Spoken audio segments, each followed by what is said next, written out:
speakers today, leading into the 2015 Consumer Electronics Show, the largest and most important event in our industry, and I think the largest trade event in America, actually. We've got a stellar group from across consumer electronics and media generally. I'm going to let each of these folks introduce themselves, and then we're going to dig right in to talk about a wide range of topics, including broadband, consumer trends in technology, and the amazing OTT landscape. So why don't we just start, Jeff, and then just go down the line, and each one of you guys can introduce yourselves. Great. Thanks, Seth. I'm Jeff Joseph. I'm the Senior Vice President of Communications with the Consumer Electronics Association. We're probably best known as the producers of the International CES, the world's greatest and largest technology showcase. Excellent. Michael. I am Michael Thornton, Chief Revenue Officer at Starz, overseeing the 17 channels that we've got on premium television. And Josh? Hi, Josh Gottheimer, General Manager of Corporate Strategy at Microsoft. Excellent. And then Eric. Yes, good afternoon. My name is Eric Reed. I'm the Vice President of Entertainment and Tech Policy here at Verizon, and also a proud member of CEA as well. Excellent. And I'm Seth Shapiro. I'm a governor at the Television Academy, the home of the Emmys, in the Interactive Media Peer Group, and also a frequent collaborator in the space. There's more about me at sethshapiro.com. Last thing before we dig in, if you have a question for us, please tweet it to #DigitalHollywood, and we'll be watching the feed. This webinar will be available for view later at Victor's site. But I want to start with the thing that we were talking about before we got on the phone here, which is I think somebody's feeding back a little bit, so somebody may want to add earbuds on their end. There's some amazing consumer research relative to younger populations, millennials, and senior populations, frankly, in terms of multi-platform. So why don't we throw to Jeff to start talking about some of the really interesting research that's emerging there? Well, let's just look at the broader trends of what we're seeing that are relevant to this sort of intersection between Hollywood and consumer technology. You know, if we look at sort of the three major product categories where content is viewed, obviously television, which still dominates, but increasingly the shift to portable devices, mobile devices, smartphones, and to tablets. We still see great growth. We project the industry will sell about 38 million TV sets in 2014, which is still incredibly strong. And in fact, in our annual holiday survey, we found that TVs were the #1 product that consumers expected to buy or give as gifts this holiday season. So still incredibly strong. And within that TV category, we're really seeing great growth within the new 4K ultra-high definition television category. That's the amazing new technology that has lifelike pictures, much better than the traditional high definition, the best TV quality that you can get today. That's spectacular. And we're forecasting 800,000 sets will be sold this year. That's up 77,000 from last year. So I just think it's important to note that while the death of TV is premature, it's still a very, very strong product category. It's still the major way in which consumers are accessing content. Of course, their smartphones and mobile devices are very strong. They lead revenue growth in our industry. We forecast that we'll sell about 163 million smartphones this year. Next year, about 176 million. Tablets were the #2 devices on that holiday wish list. So we are seeing great growth there. And when you talk about usage, you're absolutely right. I think the prevailing thought would be that it's mostly millennials who are accessing content on these mobile devices and doing synchronized content on both devices on second screen while they're watching TV. But we've in fact found that even the older generation, that those 55 and up, are now using either a laptop or a tablet to do synchronous viewing or finding additional content, primarily during commercials. But we're seeing great growth there. So it's not just in the younger demographic. It actually is inching into the older demographic.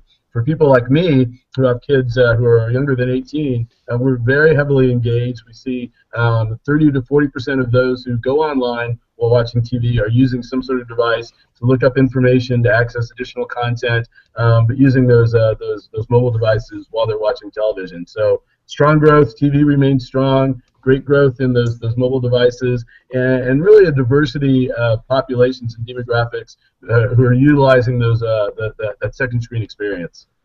You know, it's funny when the iPad first came out. I had a friend whose father's in his 80s, and he was having eye surgery, and so his son, just sort of on a whim, brought him one of the original iPads, and his father quickly got addicted to it because he could blow up the font.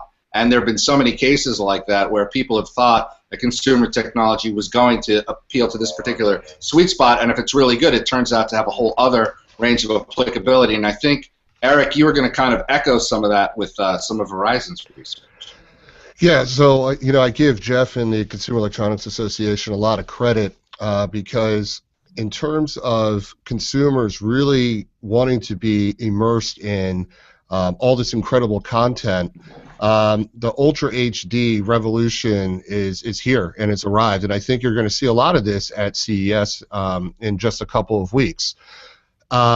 You know, there's always the challenge of marketing this stuff to consumers. There's the challenge of talking about what's the value proposition to them. The quality of the television sets are great. The pricing is even better right now, and it's only going to get better as more people adopt this technology. So for us at Verizon, it's really critically important that with these clearer pictures and more of this content being brought forward in this on-demand, over-the-top environment, that we continue to add more capacity so that people can enjoy this great content on their Ultra HD television sets. Now, you also talked about the millennials and sort of this multi-screen universe where they're using televisions and tablets and smartphones and anything with a screen, whether it's 2 inches or 56 inches. They just want on-demand capabilities in terms of getting their content without a lot of issues or concerns around authentication and other things. What we've seen in terms of the millennial space, these are 18 to 24-year-olds. It's a huge opportunity. These people in the 18 to 24-year-old range command a $1.3 trillion spend on an annual basis. That's critically important that the ecosystem tries to figure out ways to make sure that we're providing the content, the broadband capacity, the apps development, all those things come together to create a enjoyable content experience. But also, Jeff alluded to, besides the millennials that are embracing all of this great content, it's also the Generation Xers, 35 to 49-year-olds, and also the seniors, 50 to 64. You know, video content doesn't also just mean over the top. It also means some of the social benefits around healthcare, energy management, all those great things that come into play. So let's not write off all the older folks yet. We still love technology. We embrace it every day. And I think you're going to see a lot of these great solutions at CES in a couple of weeks. That's awesome. So, Josh, we've talked about it from the perspective of bandwidth and delivery devices. Obviously, Microsoft powers a lot of this stuff. You know, how does this world look from your perspective? What are the biggest trends? How do you see the industry morphing, etc.? So first of all, you've got the best view. I'm just came from a meeting where I'm wearing a suit and you've got guitars behind you, so I'm obviously doing something wrong. I'm home. And it's interesting on the older, to the point that was being made about older Americans. I think what's so interesting is you're seeing the explosion of growth on the continuing to see the explosion of growth on the tablet side and on the smartphone world, and we're obviously also seeing the PC numbers holding steady. So what we have seen is that the pie just keeps growing, right? The screens that people are using, just the number of screens people are using is going up. It's not going down, and people's interactivity is going up. So the question is, can you be where they are, right? And so part of that's a connectivity question. And I used to work at the FCC. So I spent a lot of my life thinking about, how do we make sure we have the connectivity, people can get access, and that we have enough bandwidth, and for people who don't have connectivity, they can get it.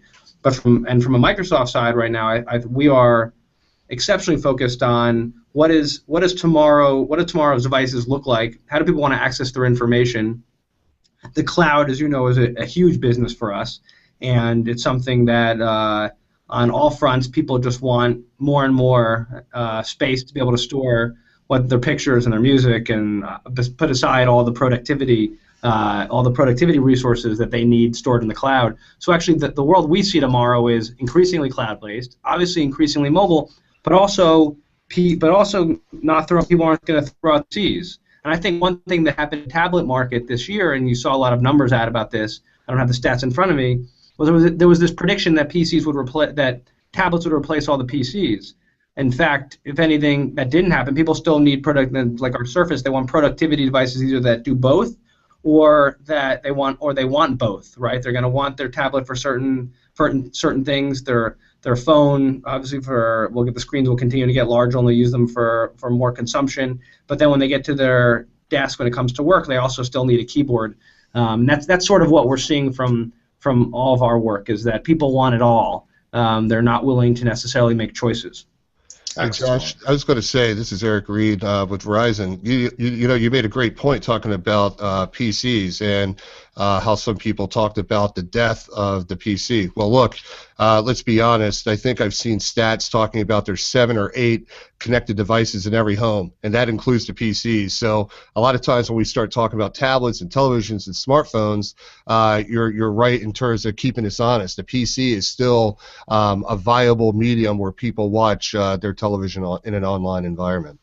And I would only echo that I think you're right. It's how consumers use the devices, right? So sure, there's a large segment of the population, particularly millennials, who want to watch video content on their PCs. But that's really a productivity device or a hub device. What we're finding is that transition back to watching large video content and special video content on the large screen. Over the holidays, that's where we've seen the greatest growth, is in large screen TVs. So that still is the sort of centerpiece for video content. You want the tablet for mobile use, or your smartphone for mobile use. And I think you're right. There's sort of those phablets, those in-between devices that provide the ability to have the benefits of the tablet with the productivity benefits of a laptop or a PC. We're seeing great growth there. So I think you have to look at it as, what's the usage case and how are consumers using each of these devices? Because we do see that multitude of devices in the home, but each used for or driven by a specific function. Yeah, to build on that point, if I may, I think just quickly, I think it's so interesting if 80, we just saw numbers on this, it's 79 or 80% of people are seconds. So you might think about your life right now. I mean, how many times are you actually just watching TV? I have Netflix on 50 different devices in my house, and yet I'm still, when I'm watching any of these things, I'm still looking at my phone or on my Surface, and I'm still doing other work. No one's just doing one thing anymore, and I think that's sort of how our society is changing, right? Just the multi-screen. Well, it's interesting. I was, working with a big MVPD on an OTT thing the other day, and one of the things that we forget is, like, to actually initiate a lot of this services, to your point, Josh, you wind up back on a laptop. You can consume across multiple devices, but to really set things up and engineer them or change preferences a lot of time, it's still, for the perspective of expediency, you're going to go back to the laptop, and it's really doesn't seem to be going anywhere anytime soon. So that brings us to one of the big topics, and let's open this up to everyone. The story of the year, up until at least the last few weeks, was obviously going to be the massive growth of OTT, with big announcements from everybody from Sony to HBO, and we can debate how much of that is about actual short-term revenue and how much of it is about potentially negotiating strategy. But clearly, this is a major trend that's not going anywhere, powered by the sort of multi-platform trends that we're talking about. So, Michael, I mean, you guys are a major player in this space. You made some really interesting announcements relative to the international market recently, but just generally from the perspective of a premium TV brand, talk about your perspective on over-the-top relative to the traditional MSO MVPD business that's obviously been everybody's bread and butter for so long.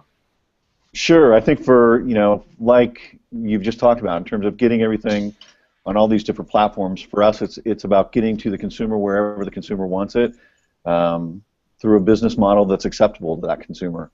And we feel that there are a large amount of customers that either have had premium, and because they've been forced to buy through to get it, or have never had premium because they felt it was too expensive, that we've got to find these customers. And whether it's a broadband plus strategy through one of our traditional partners, or whether it's going through a true OTT platform, we've got to find those customers.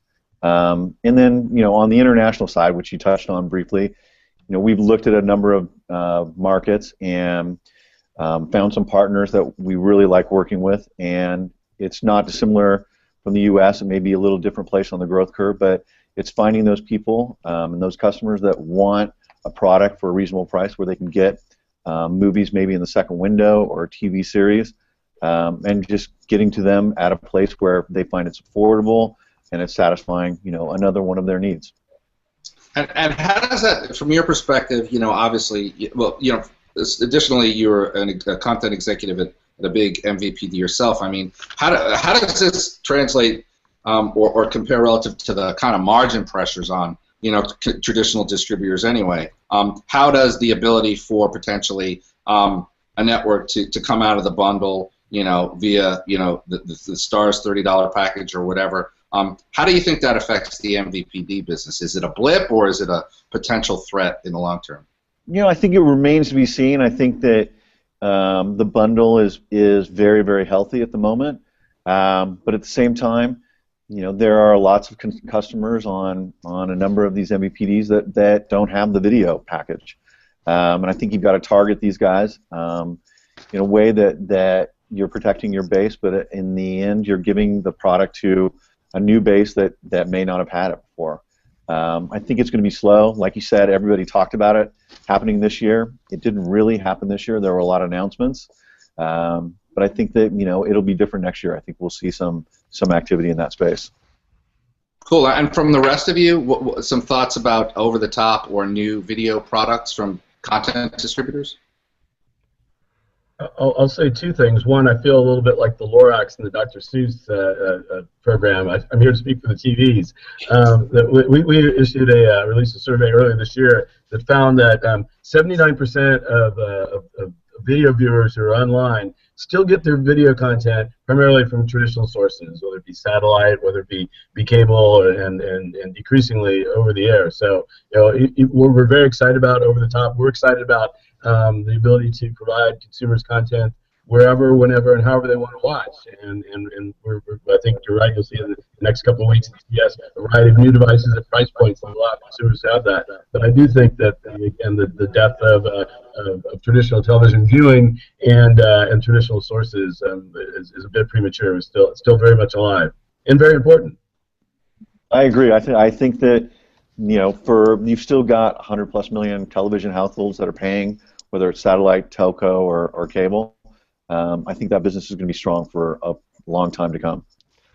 Yeah, I would just say PricewaterhouseCoopers came out with a report earlier this year talking about economic trends and entertainment spending, and the consumer, in terms of 2014 spend on entertainment services, that spend number was $6 billion, and it's only going to increase. So there's a real opportunity right now for the entire Hollywood ecosystem to really embrace what consumers want, and obviously they're speaking loud and clear in 6 billion ways that they want this type of content. Obviously there's going to be continued challenges around the high cost of acquiring content, transmissions costs. You got folks that are cord nevers that have never ever subscribed to a video service. You got cord cutters that are increasingly looking at new ways to get the content that they want in a more customizable fashion. So I think, look, there's a great opportunity in the over-the-top space. Verizon's excited about it as well. We've acquired a number of assets this year to be able to be ready to provide an over-the-top service over a wireless platform. I'm sure you've heard about us acquiring our OnQ assets and Uplink and Edgecast as well, which are also pieces of the puzzle to provide this solution over a wireless platform. So we're really excited about the prospects of the over-the-top market. That series of acquisitions, Uplink and Edgecast, were really interesting, and I think maybe it's useful to people to understand from a delivery perspective how the pieces of this fit together. Can you kind of walk people through when you want to facilitate these services? Probably people have heard of a CDN, but maybe they don't know what it is. You know, can you kind of talk people through how this stuff works at a high level? Yeah, I'll just say very, very quickly, you know, I don't know when we're going to roll out this service. It will be sometime in the future, hopefully sooner rather than later. But when you start talking about EdgeCast, essentially it's just a content delivery network. It's a way of efficiently sending video files to consumers in a multicast environment instead of a one-to-one environment, which is really slow and particularly inefficient. And then our uplink acquisition essentially involved, it's a cloud-based streaming service. So again, it's going to provide greater efficiency in terms of providing that content in an on-demand environment. So when you include all of these things together, you essentially have a much more efficient and streamlined ability to multicast particular pieces of content in a more efficient fashion. Right. Hey, Josh, so given that you guys are such a big player in the cloud, I mean, what are the pieces of this from your perspective, the opportunities for Microsoft's business, but maybe also the opportunity for new content players or new services that are kind of coming online, trying to take advantage of these new opportunities in delivery and infrastructure?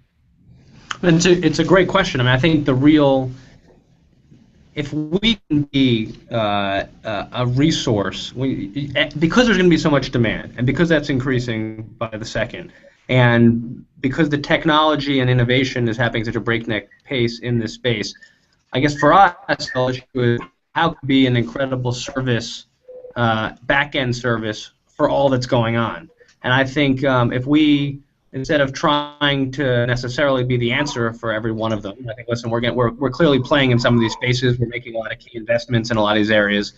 But at the end of the day, if we become the place where all of this lives and we're actually able to process it and provide, you know, from a SaaS perspective, provide great services over the cloud and the back-end side, that's a huge win for us. I mean, I think we've got the most, what we like to talk about, our customers react best to, is the fact that we, from a security perspective and a reliability perspective, we've got some of the best offerings out there. And I think as all of this stuff expands and more people are competing for the space, we're going to have to rely on us being the most reliable and the best out there, and that will obviously put us on top of the pack. But I think what's most fascinating in sitting in the technology spaces like you all do is just how fast this is all changing, but yet, as someone just pointed out before, how much is remaining the same. You know, so all this stuff is available, but at the end, people still like to watch. You know, there's still a lot of people who like to watch their TV.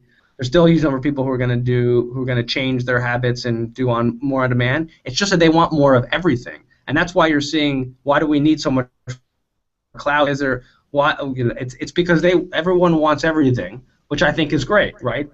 Somebody who likes to try everything and be part of everything. The question is, what are we going to do to meet it, and sort of what's the economic model for all of it? I think that's an outstanding point. And we've been so excited to see so many different content providers and content creators embrace all these different platforms and look at OTT and look at on-demand and be able to provide consumers, again, what they want on this great variety of platforms that are now available to them. So clearly there's a lot of issues. There's still security issues. There's privacy concerns. There are concerns about, particularly with older generations, about the complexity of accessing this content. I'm sure we have bandwidth issues, particularly as we make the shift to 4K content. But we've just been so pleased to see the variety of offerings. We talked earlier about that this was supposed to be the year, and maybe we didn't quite get there, but it's a heck of a lot better than it was a few years ago, and we hope to see some exciting announcements at CES and beyond. Right, everyone's always picking winners and losers, right? And I think the thing is, I mean, there's plenty of things that don't make it, but it's not a zero-sum game. I think that's what's fascinating. Well, yeah, I mean, it's certainly not a zero-sum game. You know, like just as one particular example, if you think about the number of viewer minutes or video or screen minute consumption screen minutes, I mean, you know, that's just going up and up and up. The more devices you have coming on and the more convenient it is for people to watch stuff or interact with stuff from more places, there's just more and more, whether you want to look at them as opportunities from a vendor point of view or creative opportunity or, you know, nice things for people, the more minutes people can do stuff easily, the better it is for everybody. So, Michael, were you going to chime in? Yeah. I think from the content provider perspective, it is really a question of being prepared for the new platforms, whether it's 4K and the new production issues that are involved in the Ultra HD, or it's in finding the new business models, making sure that you're on those platforms when they evolve, and get in front of the consumers. So it's constantly, evaluating when is the right time to jump in, when is the right time to adjust, and how you're going to play in those new markets. I think what's pretty cool is if you really think about traditional television decades ago, we'll say over the course of a 5-hour period, you had 4 hours of content and an hour of commercials. Very boring stuff. Nowadays, as soon as the commercial comes on, everybody's on social media, they're on their tablet, they're on their smartphone, they're engaging with their friends on Twitter, and so those 5 hours now is interactive content. And so I think it's going to be interesting to see where the advertising agencies, how they're going to integrate their advertising models into this new, again, multi-screen, multi-device universe, where you can capture the consumers 5 hours at a time, as opposed to where we were before, where you had 4 hours of content and an hour of commercials. That's a great point, Eric. Our survey earlier this year found that nearly all the viewers we spoke to, all those who use second screen, use that asynchronous experience. So during commercial, they go online to look up information, to check their social media, whatnot. But a much smaller number, I believe about fewer than 40%, would do that asynchronous viewing. Certainly as it was tied to particular programming. So I think there is a great opportunity for those who can figure out how to monetize or how to drive loyalty through that asynchronous experience. Well, it's interesting because one of the early suppositions, relative to DVR and VOD generally was, how is this going to impact advertising? How does this, what's the new nature?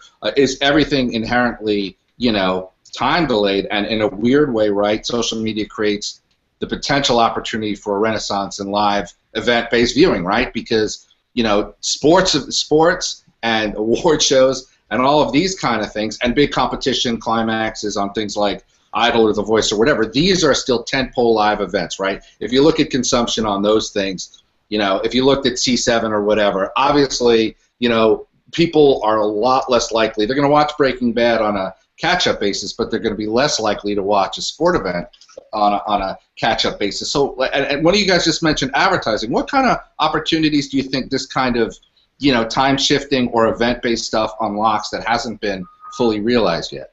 Well, can I jump here a second? I have to run, unfortunately, in a minute, but just one comment on what you're saying, which I think was very smart. This point about the live event, we think on the video on demand space, which is growing, I think from 1.2 billion users in 2013 to 1.9 by 2018, and so we know the space is growing. But at the same time, your live event point is spot on, because there's news and there's sports and there's, as you say, and aspects of entertainment which people still really want to gather around the TV or around their device to watch, and they want to engage more, right? I mean, the whole society is changing much more to it, whether you're a blogger or you're a social media, or that you want to voice and be heard. My team just launched something called Bing Pulse 2 weeks ago, which is you can actually say whether you agree or disagree in live every 5 seconds, and there's a on the screen. And I did this. We did a test union President's State of the Union address on Fox News, because they said they would do the test with me, and we got in one State of the Union, we got 12.9 million votes during the President's State of the Union address. This is on Fox, which tends to be a little older and a little less technologically sophisticated audience. And to me, it says everyone's got an opinion, and the more if you give them more tools to actually to speak back, I think that's a huge shift in changing. Everyone wants their input heard, and the people on the screen need to react to the audience in front of them in real time and not wait. It's not a delayed voting deal anymore. It's people have to react. I think this is going to be a huge trend of where things are going. The instant interaction, and that changes obviously that changes all the advertising associated with it because you kind of don't know who you're going to be getting and what they're going to be saying in real time. Interesting. And cool. And I know you do have to run, Josh. Sorry. Thanks for having me. Yeah, no, this is great. Thank you for joining us. I want to jump into another topic in a second, but thanks out there in Twitter. If you have more questions, please send them through because we'd like to turn over a portion of this to questions. This is an interesting one. Are you seeing content creators, so this is for anybody, any of you guys, are you seeing content creators incorporating pauses, spaces to allow users to interact on their second screen? So I think broadly this is about what are the trends in how second screen consumption is, you know, in this dance with the linear stream and how programming gets handled. Like what's happening? How is second screen influencing content generally? And, you know, I guess you could broaden it out and say what are the opportunities for second screen service developers to do new cool things?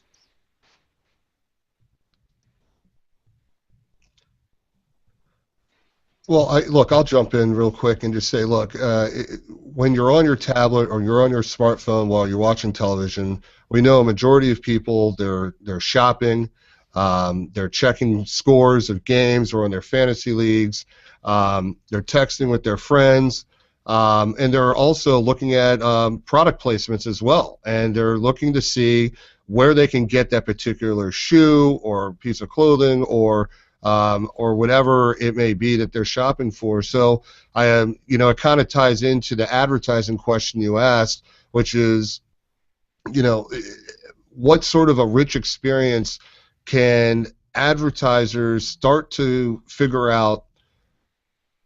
What research and data, what are people doing when they're on their devices? And we've seen in a lot of ways there, I know Nielsen has a ton of stats out there in terms of more than 50% of the folks are shopping on their tablet, and I think just a shade below 50% are shopping on their smartphone. You know, and then when you start incorporating the social media space, talking about Instagram and Twitter, among other things, you know, people are debating, hey, did you like that particular product I just saw? Oh, I didn't know anything about it. Let me go ahead and do a quick search on this. So I think there's a real opportunity here for advertisers, but also folks that are part of this second screen universe to really get some stickiness with their customers in order to do these sort of add-on sales based upon people's viewing trends, whether it's on their television or on the second screen on their smartphone or tablet. Yeah, I would just add that I'm not an advertiser, I'm not a marketer, but it seems to me that the opportunities are almost endless. To Eric's point, you can collect all this data on how people are interacting with these devices, interacting with communities during this program, and that just opens up wonderful, wonderful opportunities. I've seen the same research that Eric referenced, that most people are shopping, others are engaging through social media to talk about that programming or similar things. I know I often look up information on the actors. What else has this person been in? Been in on movies or TV, whatever the case may be. There's a tremendous opportunity to reach consumers in not only in unique ways and really sort of micro-target, but in multiple ways. So you've got your advertising on your large screen, and you've got your very very pointed, very direct, very narrowly focused advertising or marketing opportunities that come from that small screen experience as we learn more and more about how people are utilizing the second screen during the viewing. So I don't know if I have any specific answers, but I think that there's wonderful things about the time we live in, that there's so many opportunities that avail themselves, in part because of the data we can collect, and in part because people are engaging across this wide variety of platforms. Interesting. So, I mean, Michael, I think people are really fascinated by, and you're a great person to answer this, like, how much is this new, you know, all these new opportunities for analytics and the social media artifact stream generally, how is that influencing the nature of programming decisions?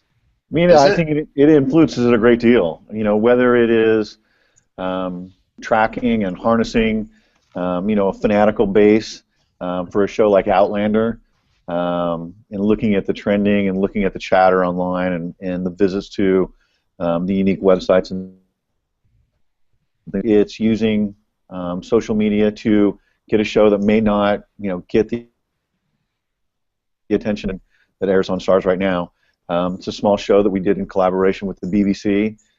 It's really an amazing show, but it doesn't have that locked-in fan base. But we use, social media and these second screen type things to let people know that it's out there and get them, into that tent. Interesting. We were talking about international a little bit.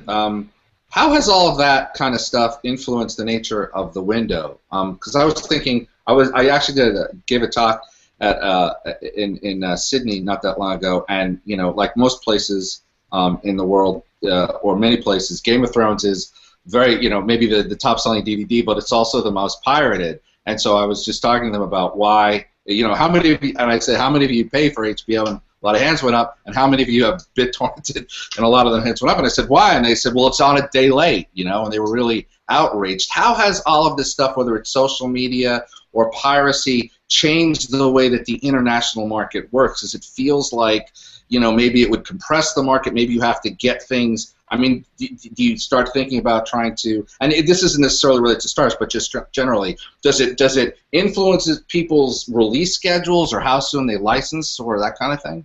Yeah, absolutely. I mean, it truly is a global marketplace, and you're right, whether it's a day later or hours later, people want it as soon as it's out there.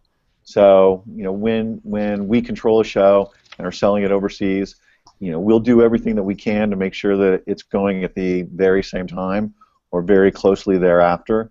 Because you're right, once it's out there, people are going to find a way to get it. And if you don't give them a way to get it, honestly, for a fair price, they're going to figure out a way, whether it's BitTorrent or some other way, to get it on their own. So it absolutely affects the schedule, and those schedules become more and more compressed. And to the extent that you can get those dubs in those languages as quickly as possible, it only helps that market. Interesting. Either of you guys have anything to add relative to, the international market changing, how all of this stuff works? We used to be, right or wrong, a lot of these economic decisions were based on the notion that the U.S. was a pretty big player, but increasingly this is a global market. Anything trend-wise, from your guys' perspective relative to that? The rest of you? Not so much? Yeah, not too much on international. I did want to make a point back to sort of the commercial opportunities, the marketing opportunities. One trend we didn't talk about that we'll see at CS is this increase of the use of sensors in sensing devices throughout the home, and the increased interconnectivity or connectivity of those devices. So imagine, for example, as a recommendation engine on Netflix or through another service, that no longer will they only make recommendations based on movies you've previously viewed, but let's say that they can access the data through these sensing devices, recognize, say, hey, you're a bit depressed, maybe it's not such a nice day in your community, the weather is not so great, so let's recommend a movie that may cheer you up.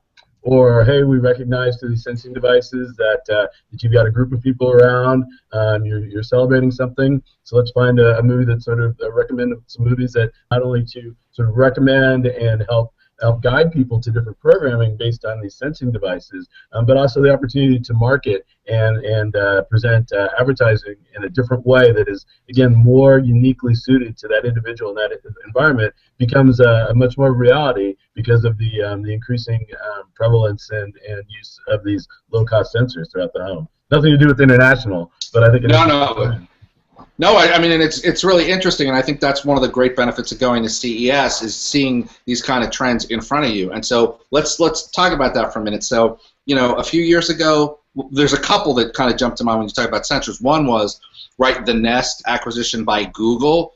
Why don't you talk about that and what the implications of that are, along with what you're saying?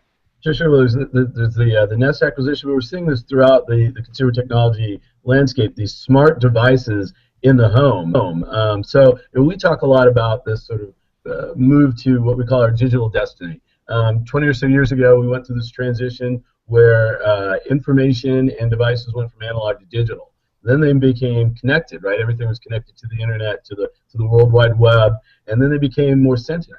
they could understand the world around them, begin to sense what's happening. If you look at your smartphone, there are dozens of different sensors in there, gyroscopes and other sensors that became embedded in these devices. And the next generation then will be taking all that data, all that information, and all these smart devices and connecting them together so that you can become smarter about using that data, using that knowledge, using that information to respond to the environment, to provide information to the user and to the consumer. So Google's acquisition is a way to sort of wean into this market with a high quality device, something that all of us need. I think increasingly as we understand the benefits, more and more of us will want it. And they'll be collecting that data. They'll then inform other devices, other products, or other services that Google may provide. And again, it's not just Google. It's a number of other companies who are entering this. We call it the Internet of Things, or the Internet of Everything.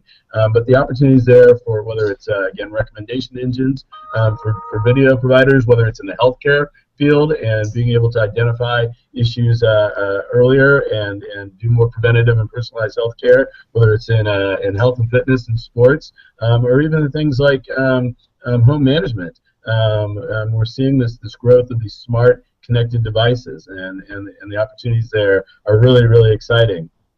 Yeah, just to pile on top of that, Jeff, I mean, this is really, the International CES show is really a culmination of shared success in terms of the consumer. Like you're talking about the Internet of Things, the Internet of Everything, machine-to-machine technology. It's providing the consumer with more information for them to make more informed and better choices. And then also for the member companies and people that exhibit at the show itself, they could showcase what sort of intelligence and what sort of investments they're making in all these great technologies and what you're going to see on the horizon. Let's take a step back 5 years ago as we talk about telematics, which is a subset of the Internet of Everything. You didn't see too many car manufacturers at CES 5 or 6 or 7 years ago.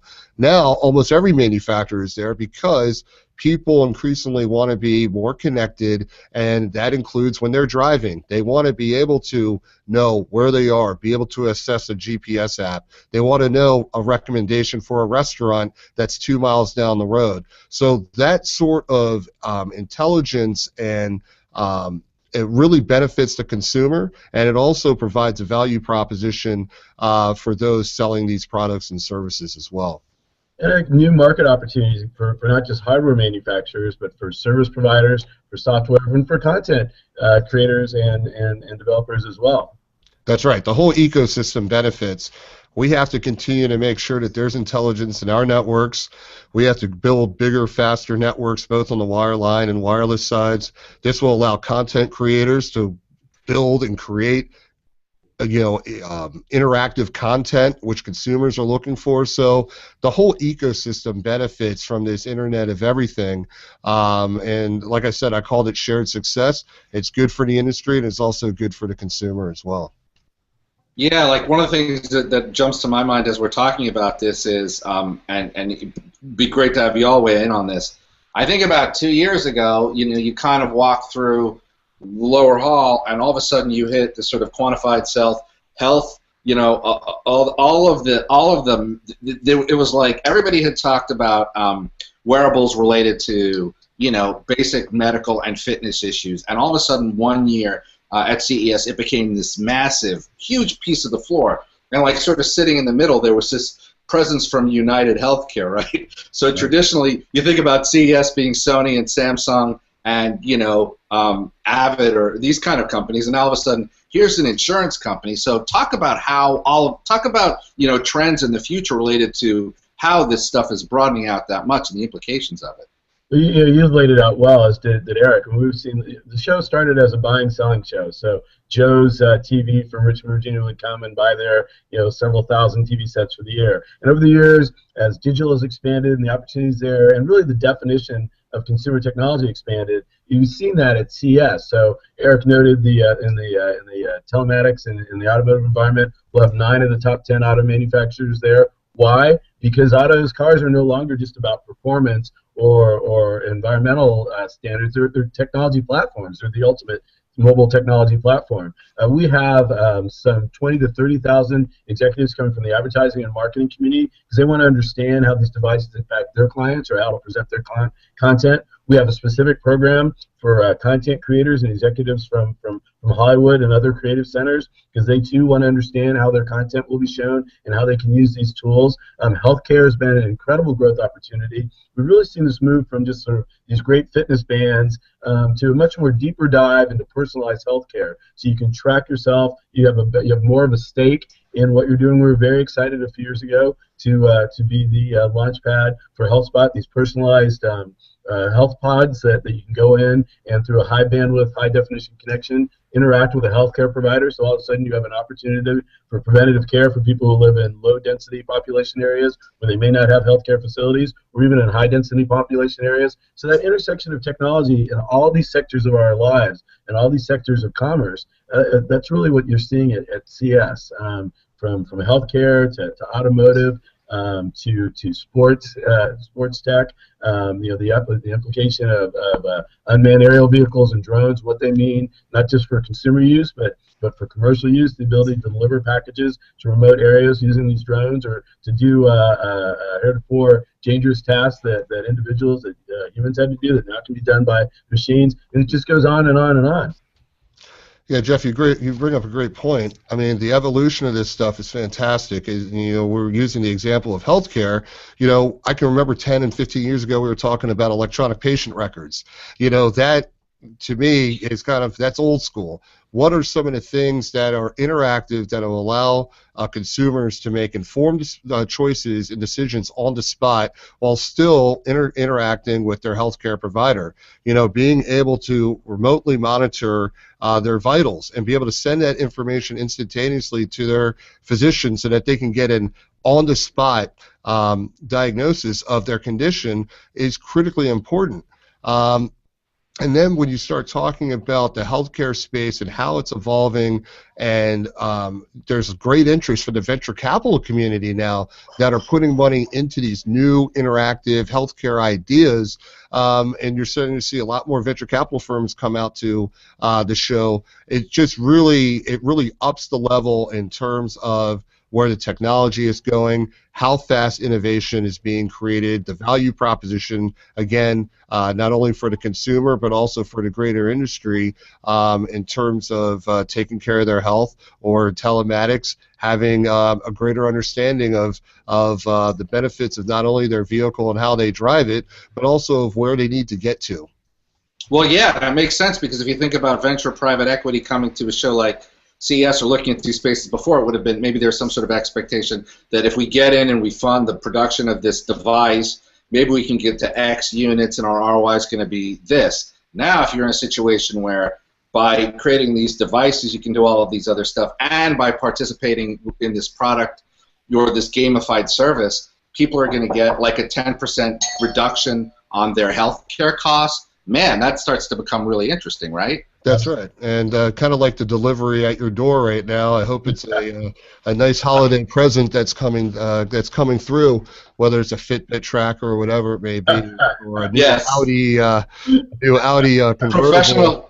Professional show business brought to you by Digital Hollywood. Yes, that's exactly right. But look, at the end of the day, this stuff costs money, and venture capital firms they really understand that in order to understand the technology. And in order to fund these things properly, they have to get their hands dirty. They need to come and see these creators. They need to meet with the innovators and understand the entire value chain of these devices, these interactive devices that are being and solutions that are being created for the marketplace. So, go ahead, please. One quick point. To give my CS plug yet again, we talk about some of these large industries and large trends, and certainly they're at CS. But one of the other growing parts of the show that's particularly interesting and sort of fits into this financing space is the growth of startups at CS. We have a special section called Eureka Park that's designed specifically for startups.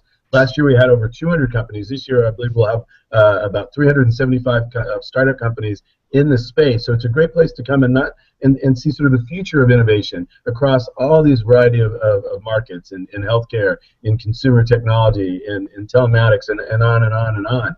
And I think what's also so exciting is that the financing, what makes the startup so excited to come to see us, is yes, they can meet and they have the opportunity to bump into a VC or an angel investor, but now we have all these crowdfunding sources that really have changed the game. That you may not be able to raise the multi-millions, but you don't necessarily need that money anymore to get started. That's the beauty of the internet. That's the beauty of connectivity, and that's the beauty of this crowdsourcing of ideas and of financing. That's a really good point, because I mean, and just as sort of anecdotally, so for those of us, and I of course don't speak for myself here, but for those of you who can't find your wallet all the time or your keys, I started looking for something because it happens to be so much. And so there's two that I know of, right? Tile and Tracker. I think both of them were crowdfunded. They both have massive backlogs of stuff. So in the old days, you would have seen those companies sort of going out and trying to figure out how to get off the ground. Now they can, and so sort of the show is a great platform to expose new startups to the consumer community and the capital community as well, I would think.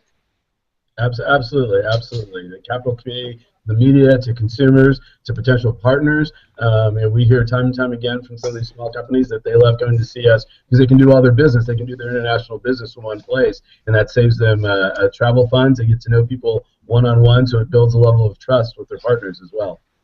Excellent. Okay, so we have a whole bunch of questions coming in from Twitter. First one, and I get this would be Michael or any of you. How have HDMI sticks like Chromecast and Amazon's Fire Stick, with their low cost and threshold of entry, affected the market? I think it's just another example of allowing people to get content however they want to get it. For us, it is getting our Starz Play application on all those devices, so that people that subscribe to Starz can watch them through any one of those, whether it's Chromecast or Roku or another box or another dongle. But I think that it's expanded the market. It's made the customer stickier for the traditional MVPDs, and it's allowed another avenue for our customers to get the content that they want to get. Excellent, and that was Kate O'Hare. Thanks, Kate. So we're actually getting a little tight on time. Why don't we, I'm actually curious myself to hear from each of you. If we had sat here last December, we would have talked about what the big trend was for this year. Obviously, OTT and multi-platform have really killed it. What do you think going into this year are the things that people should look at for the big stories or the big opportunities in this space? I think, as we've said throughout today's conversation, it's OTT and getting new business models to the consumer, and the one big elephant in the room that we haven't mentioned, it's going to be security.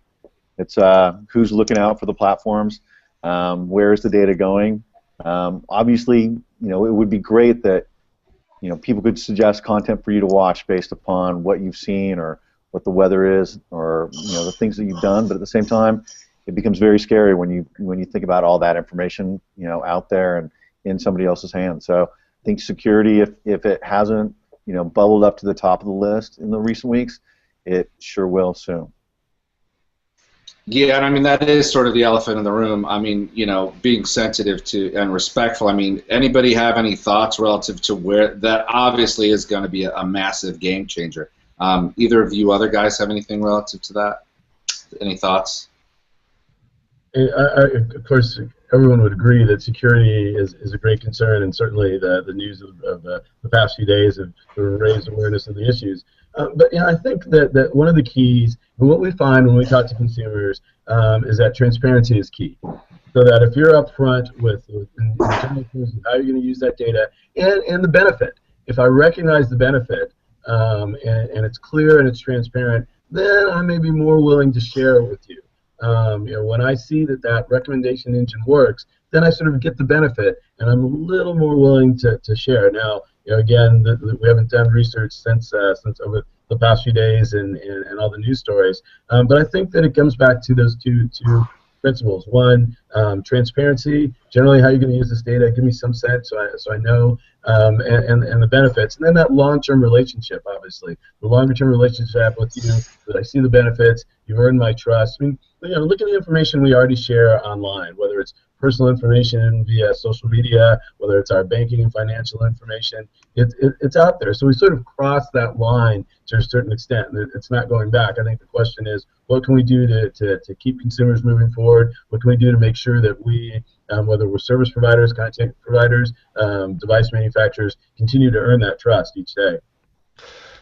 I would just add that the consumer space in terms of access to content is going to increasingly be fragmented, which will put more pressure on the ecosystem to come up with new emerging business models.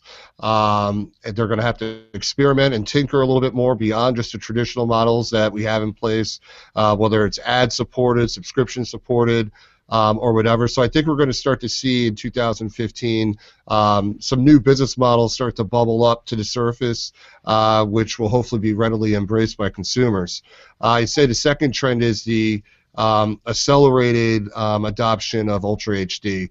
I really think when folks get the chance to go to the show, get to see these television sets in play, and then they report back home to their friends and colleagues in the communities that, hey, look, Ultra HD is awesome. You got to see the video quality of this stuff. I think you're going to see an accelerated adoption of Ultra HD, which for us as a broadband company, it's going to be incumbent for us to make sure we have the intelligence and bring enough capacity to those networks as that Ultra HD adoption levels continue to increase. So it's an exciting time. Yeah. The only thing I'd add on Ultra HD is that I think at CS we will certainly see a wide variety of displays and spectacular displays at various price points and sizes. What I'm particularly excited about is to see the expansion of the ecosystem. And we're hopeful, we're optimistic that we'll have new news on a disc-based format that'll be made or released during CS. I'm hopeful and optimistic that we'll see more content-related announcements. I'm hopeful and optimistic that we'll see a variety of devices that allow for self-user-generated content in 4K UHD. So the displays will be there for sure at a variety of sizes and price points, but I think it's the expansion of the ecosystem that'll be the 4K UHD story out of the 2015 CS. Could you talk about that a little bit more? Just break it. What are the components of it? What should people look for? Sure. Well, certainly the content side. So we're hopeful and optimistic that we'll have some content announcements to increase the amount of native 4K UHD content, perhaps some more delivery announcements from streaming services and other providers to have that content available. And then just sort of the expansion of the full ecosystem, so not just about the displays, but user-generated content as well, whether it be video cameras and other devices, storage devices. It takes a lot of capacity right now to hold 4K native content in the home, so we expect to see announcements around 4K specific storage devices to help hold that content. And hopefully over time we'll see some announcements, perhaps even some announcements at CS on compression technology, so we can speed the adoption and speed the download of native 4K files. Awesome, that's great. And where should people go to look for this information as it sort of comes out? Well, certainly you can go to our website, www.cesweb.org. You're welcome to follow me. I'll be all over the show floor on Twitter @JAJoseph. And through Digital Hollywood and our great partners and the media. But a great place to start is CS Web. Awesome. Great plug. Thank you. Victor. Oh yeah. Well, sure. No, it's a great source of information. Victor, I think we're about done.